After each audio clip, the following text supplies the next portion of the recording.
प्यारे बच्चों, एकेडमिया अंबाला में आपका स्वागत है। आज हम अरुण कमल जी द्वारा रचित कविता खुशबू रचते हैं हाथ का अध्ययन करेंगे।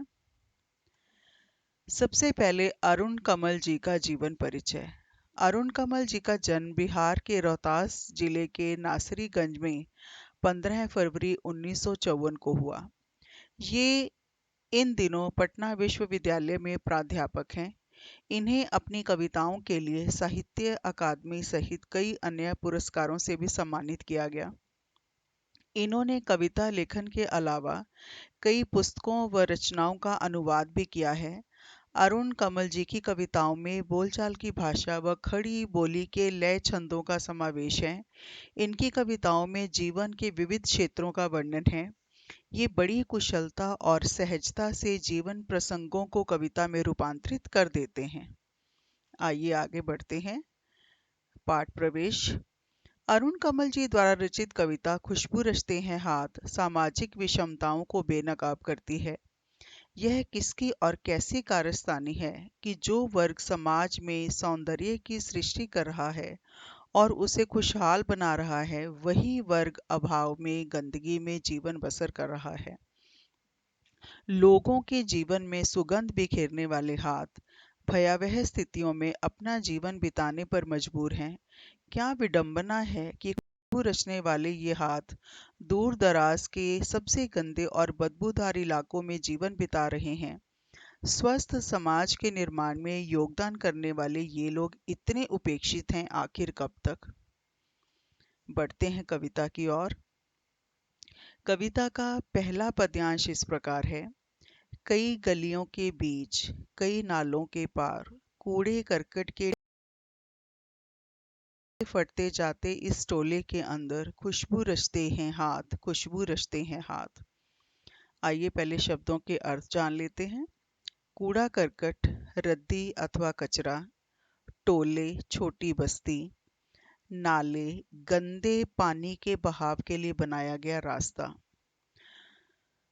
सुगंधित वस्तुओं का निर्माण करने वाले स्वयं कितना कठोर जीवन जी रहे हैं, इसे सच्चाई के विषय में बताते हुए कवि इस प्रकार कहते हैं कि जो हाथ सुगंध बिखेरने वाली अगरबत्तियों का निर्माण करते हैं, वे स्वयं तंग गलियों के बीच नालों को पार करने के बाद कूड़े करकट के ढेरों के पास छोटी बस्तियों के बीच रहते हैं, जहाँ की बदबू के मारे नाक फटने को आती है। ये स्वयं बदबूदार वातावरण में रहकर भी अपने हाथों से दूसरों के लिए सुगंधित अगरबत्तियां बनाते हैं, दूसरों के जीवन को सुगंध से भर देते हैं। कविता का दूसरा पद्यांश इस प्रकार है। उभरी नसों वाले हाथ, घिसे नाखूनों वाले हाथ, पीपल के पत्ते से नए नए हाथ, जूही की डाल से खुशबूदार हाथ, गंदे कटे पिटे हाथ, जख्म से फटे हुए हाथ, खुशबू रचते हैं हाथ, खुशबू रचते हैं हाथ। शब्दार्थ इस प्रकार हैं। जख्म, घाव अथवा चोट।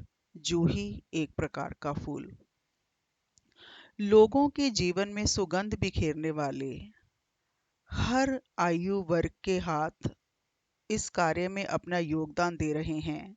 उनका वर्णन करते हुए कवि इस प्रकार कहते हैं कि जो खुशबूदार अगरबत्तियां बनाकर सारे संसार को महका रहे हैं, उनमें वे वृद्ध भी हैं जिनके हाथों की नसें उभर आई हैं।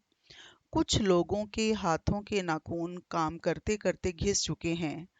अगरबत्तियां बनाने वालों में वे छोटे बालक भी हैं जिनके हाथ पीपल के पत्तों के समान कोमल हैं। उनमें वे छोटी बच्चियां भी हैं जिनकी भुजाएं जूही की डाल के समान नाजुक हैं। अगरबत्तियां बनाने वालों में वे लोग भी हैं जिनके हाथ गंदे व कटे पिटे हैं तथा कुछ के हाथ जख्मी हो चुके हैं, फिर भी वे अगरबत्तियां बनाकर वातावरण को महका रहे हैं। कविता का अंतिम पद्यांश इस प्रकार है। यहीं इसी गली में बनती हैं मुल्क की मशहूर अगरबत्तियां। इन्हीं गंदे मोहल्लों के गंदे लोग बनाते हैं केवड़ा, गुलाब, खस और रातरानी अगरबत्तियां। दुनिया की सारी गंदगी के बीच दुनिया की सारी खुशबू रचते रहते हैं हाथ, खुशबू रचते हैं हाथ, खुशबू रचते हैं हाथ। शब्द अर्थ इस प्रकार हैं। मुल्क, देश, केवड़ा, एक छोटा वृक्ष जिसके फूल अपनी सुगंध के लिए प्रसिद्ध हैं। खस, पोस्ता, रात रानी एक सुगंधित फूल। मशहूर, प्रसिद्ध। प्रस्तुत पद्यांश के माध्यम से कवि कहता है कि देश भर की प्रसिद्ध अगरबत्तियां इसी गंदी, तंग व बदबूदार गली में बनती हैं। इन्हीं गंदे मोहल्लों में रहने वाले गंदे अर्थात गरीब लोग अपने हाथों से केवड़ा, गुलाब, पोस्ता व रात रानी की महक वाली अगरबत्तियां बनाते हैं व वातावरण को महकाने में लगे हुए हैं। यह एक विडंबना ही है कि दुनिया की सारी खुशबू का निर्माण उन मोहल्लों में होता है जहां दुनिया भर की सारी गंदगी समाई हुई है। आशा करती हूँ कि कविता की व्याख्या समझ आ गई होगी। धन्यवाद।